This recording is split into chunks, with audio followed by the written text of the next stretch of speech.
आज Doubtnut app download करें। Doubtnut पर अपने सभी गणित, रसायन विज्ञान, भौतिक विज्ञान और जीव विज्ञान के डाउट्स का करो सफाया। बस प्रश्न की फोटो खींचो, एक ही प्रश्न को क्रॉप करो और तुरंत वीडियो सोल्यूशन पाओ। अभी डाउनलोड करें। हेलो एवरीवन, यहाँ पे हमें क्वेश्चन दिया गया है कैंसर क्या है, इसके प्रकार, कारण एवं उपचार पर टिप्पणी कीजिए। तो जो कैंसर होता है, कोशिकाओं के अनियमित विभाजन के फलस्वरूप कैंसर कोशिकाएं बनती हैं। क्या होते हैं? जब कोशिकाओं का अनियमित विभाजन होता है, अनियमित विभाजन, तो अनियमित विभाजन के फलस्वरूप क्या बनता है? कैंसर कोशिकाएं बनती हैं। कोशिकाओं के अनियमित विभाजन के फलस्वरूप कैंसर कोशिकाएं बनती हैं। तो यहाँ पर अनियमित विभाजन होता है कोशिकाओं में। ये कोशिकाएं ऑन्कोजीन्स के सक्रिय होने से बढ़ती हैं। तो यहाँ क्या होता है? जब ऑन्कोजीन्स सक्रिय होते हैं, ऑन्कोजीन्स जब क्या होते हैं? सक्रिय होते हैं। तो ऑन्कोजीन्स के सक्रिय होने के बाद क्या होती हैं? ये कोशिकाएं बढ़ती हैं। मतलब इन कोशिकाओं में क्या होती है? वृद्धि होती है। क्या होती है? वृद्धि होती है। कैंसर उत्पन्न करने वाले कारकों को कार्सिनोजन कहा जाता है। अर्थात जो कारक क्या करते हैं? कैंसर उत्पन्न करते हैं, इन कारकों को क्या कहा जाता है? कार्सिनोजन कहा जाता है। तो कार्सिनोजन क्या करते हैं? कैंसर उत्पन्न करते हैं। तो कैंसर उत्पन्न करने वाले कारकों को कार्सिनोजन कहा जाता है। कैंसर कोशिकाएं निम्नलिखित प्रकार की होती हैं। अब यहाँ क्या होता है? जो कैंसर की कोशिकाएं होती हैं वो क्या होती है? निम्नलिखित प्रकार की होती है। पहली होती है सारकोमा। क्या होती है? पहली होती है सारकोमा। जो सारकोमा होती है, इन कोशिकाओं का निर्माण मध्य जनन स्तर से बने अंगों में होता है। तो इन कोशिकाओं का निर्माण मध्य जनन स्तर से बने अंग, जो मध्य जनन स्तर से बने अंग होते हैं, क्या होते हैं? मध्य जनन स्तर से जो अंग बने होते हैं। तो मध्य जनन स्तर से बने अंगों से इन कोशिकाओं का क्या होता है? निर्माण होता है। जैसे उदाहरण की बात करें हम, तो उदाहरण के लिए यहाँ पे अस्थि कैंसर और लसिका कैंसर। क्या होता है? जो अस्थि कैंसर होता है और जो लसिका कैंसर होता है, दूसरा क्या होता है? लसिका कैंसर। तो ये अस्थि कैंसर और लसिका कैंसर क्या होते हैं? सारकोमा के कारण होते हैं। जो दूसरा आता है कार्सिनोमा। क्या आता है? कार्सिनोमा। तो कार्सिनोमा में क्या होता है? इनका निर्माण बाह्य जनन स्तर से बने अंगों में होता है। तो इनका जो निर्माण होता है कार्सिनोमा का, ये बाह्य जनन स्तर से बने अंगों से होता है। बाह्य जनन स्तर से बने अंगों से क्या होता है? इनका निर्माण होता है। किसका? कार्सिनोमा का। जैसे उदाहरण की बात करें हम, तो स्तन कैंसर और फेफड़ों का कैंसर।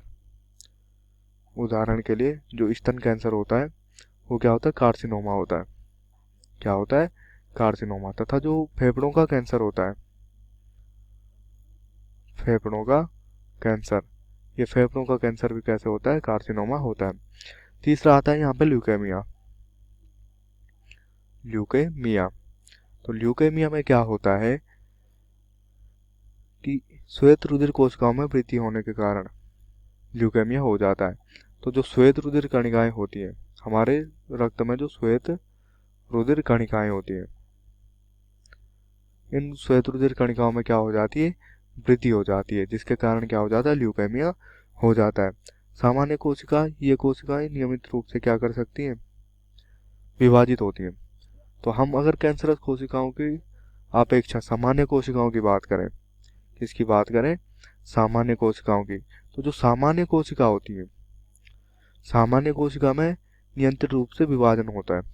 तो जो विभाजन होता है वो क्या होता है? नियंत्रित होता है। सामान्य कोशिकाओं में क्या होता है? जो विभाजन होता है वो नियंत्रित होता है।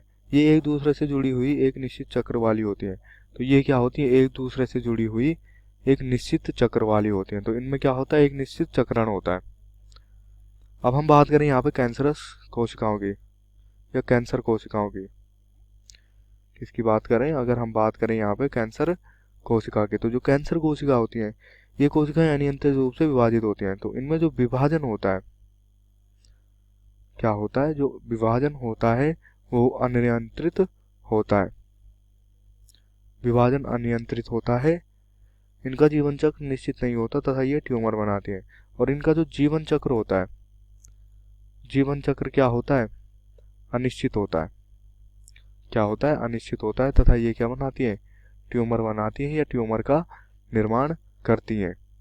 अब हम बात करते हैं यहाँ पे कैंसर के कारण की। किसकी बात करेंगे, यहाँ पे बात करेंगे कैंसर के कारण। तो यहाँ पर जो कैंसर के कारण होते हैं वो बहुत सारे कारण होते हैं।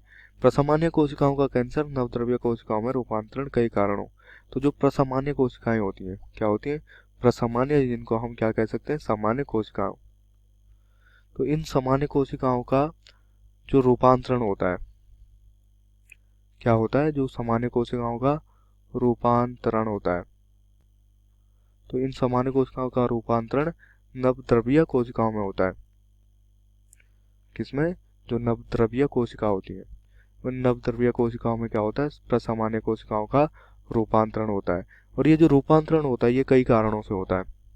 क्या होता है, ये जो रूपांतरण होता है ये कई कारणों से होता है, जैसे कि एक्स किरणें और जो गामा किरणें होती हैं, एक्स किरणें, गामा किरणें तथा जो अन्य आयनकारी किरणें होती हैं। क्या होती हैं, जो अन्य आयनकारी किरणें होती हैं।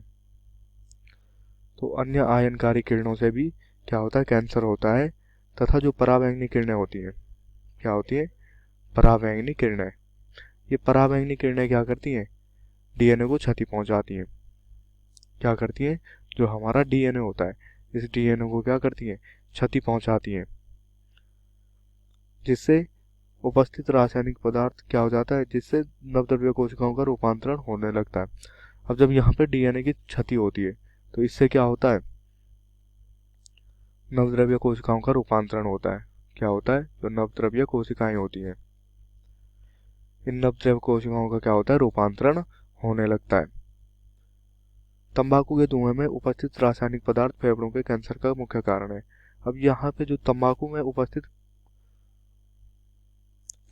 उपस्थित जो रासायनिक पदार्थ होता है, क्या होता है, रासायनिक पदार्थ। ये रासायनिक पदार्थ क्या होता है, फेफड़ों के कारण का मुख्य कारण होता है, फेफड़े कैंसर का मुख्य कारण। तो फेफड़ों के कारण का कैंसर का जो मुख्य कारण होता है वो होता है तंबाकू में उपस्थित जो रासायनिक पदार्थ होता है, वो फेफड़ों के कैंसर का मुख्य कारण होता है। कैंसर उत्पन्न करने वाले विषाणु के जीन, जिन्हें ऑन्कोजीन्स कहा जाता है।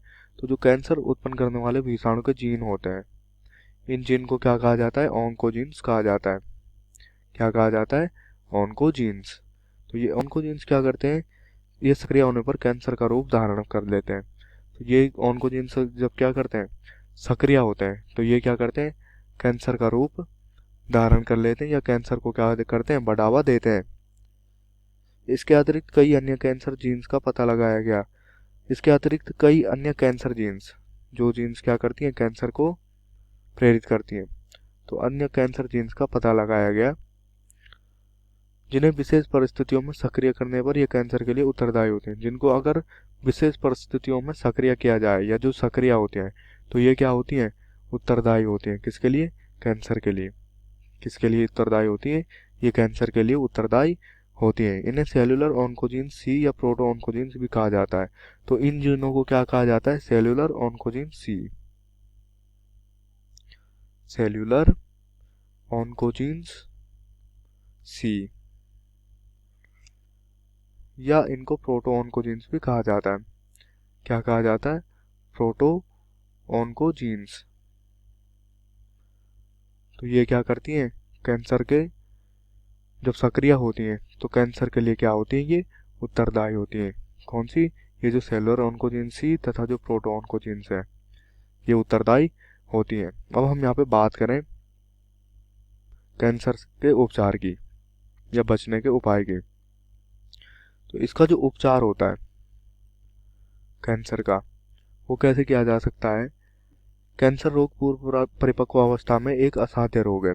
तो जब इसकी जो पूर्व परिपक्व अवस्था होती है, क्या होती है, पूर्व परिपक्व अवस्था, तो पूर्व परिपक्व अवस्था में क्या होता है, ये रोग असाध्य रोग होता है। मतलब ये जो रोग है ये असाधारण रोग है। ये पूर्व परिपक्व मतलब परिपक्व से या पकने से पहले क्या होता है, जो इसकी अवस्था होती है, इस अवस्था में इसका क्या किया जा सकता है, उपचार किया जा सकता है। इनकी जानकारी प्रारंभ में ही होने पर कुछ विशेष विधियों द्वारा इनका उपचार संभव है। तो इनकी जानकारी जब क्या चलती है, अगर प्रारंभिक अवस्था में चलती है या प्रारंभ में जब इनकी क्या चलती है, जानकारी का पता चलता है, तब क्या कर सकते हैं, इनका उपचार किया जा सकता है। क्या किया जा सकता है, जो इनका उपचार होता है वो क्या हो सकता है, संभव हो सकता है। इसके लिए कीमोथेरेपी, तो इसके लिए क्या की जाती है, कीमोथेरेपी क्या की जाती है, इसके लिए कीमोथेरेपी। दूसरा क्या किया जाता है, रेडियम कोबाल्ट आदि विकिरणों द्वारा उपचार करते हैं। तो जो रेडियम और कोबाल्ट की विकिरण होती है, क्या होती है, रेडियम और कोबाल्ट की विकिरण। तो इन विकिरणों के द्वारा क्या किया जाता है, इसका उपचार किया जाता है। क्या किया जाता है, इन विकिरणों के द्वारा इसका उपचार किया जा सकता है। शल्य चिकित्सा द्वारा भी कैंसर का उपचार किया जाता है। तो जो शल्य चिकित्सा होती है, शल्य चिकित्सा के द्वारा भी कैंसर का उपचार किया जा सकता है। मतलब शल्य चिकित्सा के द्वारा भी क्या है, कैंसर का उपचार करना संभव है। कक्षा 6वीं से 12वीं से लेकर नीट, IIT, JEE वो एडवांस के लेवल तक 1 करोड़ से ज्यादा छात्रों का भरोसा। आज ही डाउनलोड करें डाउटनेट ऐप या व्हाट्सएप करें अपने सारे डाउट्स 8400 400 400 पर।